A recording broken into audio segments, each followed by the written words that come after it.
یہ جو تعلیم میں خوشبو لگاتے ہیں نا، تو یہ تعلیم سے پہلے لگائیں۔ تعلیم شروع ہو جاتی ہے، ایک آدمی 10 روپے کی شیشی نکالتا ہے، سب کو لگا دیتا ہے، کسی کو نزلہ ہو جاتا ہے، کسی کے سر میں درد ہو جاتا ہے۔ اور یہ جو دوستو تعلیم میں جو ہے، یہ جو نیند آتی ہے، سکینہ نہیں ہوتی، سستی ہوتی ہے۔ یہ پہلے نمبر میں یقین بدل جائیں، طریقے بدل جائیں، اللہ کے خالق ہونے کا یقین، اس کے مالک ہونے کا یقین، اس کے رازق ہونے کا یقین، اللہ کے خالق ہونے کا یقین آ جاتا تو اللہ کے احسانات میں یہ دب جاتا۔ ساری دنیا مل کر لنگڑے مچھر کے ٹیڑے پر کو سیدھا نہیں کر سکتے، کو گھاس کے تنکے کو بنا نہیں سکتا، کو بنے ہوئے کو توڑ نہیں سکتا، کو ٹوٹے ہوئے کو جوڑ نہیں سکتا۔ کیا تم پیدا کرتے ہو یا ہم پیدا کرتے ہیں؟ کیا بارش تم برساتے ہو یا بارش ہم برساتے ہیں؟ وہ کھیتی تم اگاتے ہو؟ ہم گئے وہاں امارات، دبئی، انہوں نے مصنوعی سی بارش بنائی ہوئی تھی کھیتوں میں نا، ایسے فر فر کر رہی تھی، کچھ بھی نہیں ہوا۔ اگر اللہ بارش برساتے ہیں تو زمین کا کلیجہ ٹھنڈا کر دے، ساری ہریالی ہی ہریالی ہو جاتی۔ اللہ کے مالک ہونے کا یقین آ جاتا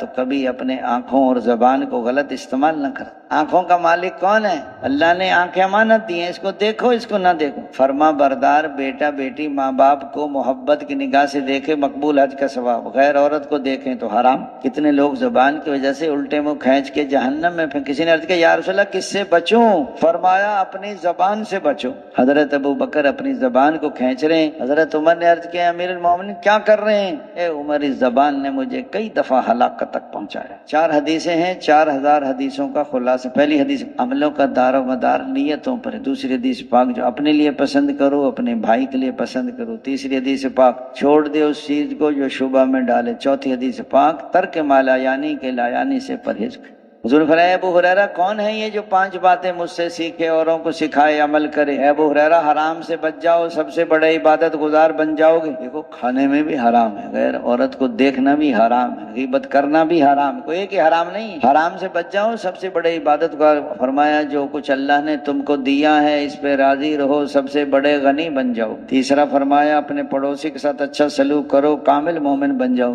چوتھا فرمایا جو اپنے لیے پسند کرو اپنے بھائی کے لیے پسند کرو، کامل مسلمان بن جاؤ۔ پانچواں فرمایا زیادہ ہنسی سے بچو کہ زیادہ ہنسی سے دل مردہ ہو جاتا۔ اب بعض لوگ ڈیوٹی پہ تو جاتے نہیں، تنخواہ لے کر آ جاتے ہیں۔ جب ڈیوٹی نہیں کرتے تو تنخواہ کس بات کی لاتے ہیں ہم؟ پہلے زمانے میں مرد کمانے کو جایا کرتے تھے، ان کی گھر والیاں کہا کرتی تھی کہیں سے حلال روزی مل جائے تو لے آنا، حرام روزی لے کر نہ آنا، حرام کھا کر ہم سے جہنم کی آگ برداشت نہیں ہوگی، ہم رات کو فاقے سے گزارنے۔ ایک آدمی حج پہ جا رہے تھے، حضرت ابن عباس رضی اللہ عنہ، ایک آدمی مر گیا، قبر کھودی تو سانپ نکلا، قبر کھودی تو سانپ نکلا، قبر کھودی تو سانپ۔ حضرت ابن عباس نے فرمایا اس کو قبر سانپ کے ساتھ ہی دفن کر۔ واپس آئے نا، ان کی بیوی سے آ کے پوچھا کیا کرتے تھے؟ غلے کی تجارت کرتے تھے۔ کیسے کرتے تھے؟ کہ غلہ نکال لیتے تھے، اس کی جگہ بھوسا بھر دیتے تھے، یعنی ملاوٹ کرتے تھے، تو ملاوٹ میں آگے سانپ بن گیا اس کا۔ کل کو یہ جو آپ قرآن پڑھ رہے ہیں نا، آج تو الفاظ ہیں، کل کو یہ جنت کا باغ ہے۔ آج غلط کام کر رہے ہیں، آج تو غلط کام ہے، کل کو سانپ بچھو بن جائیں گے۔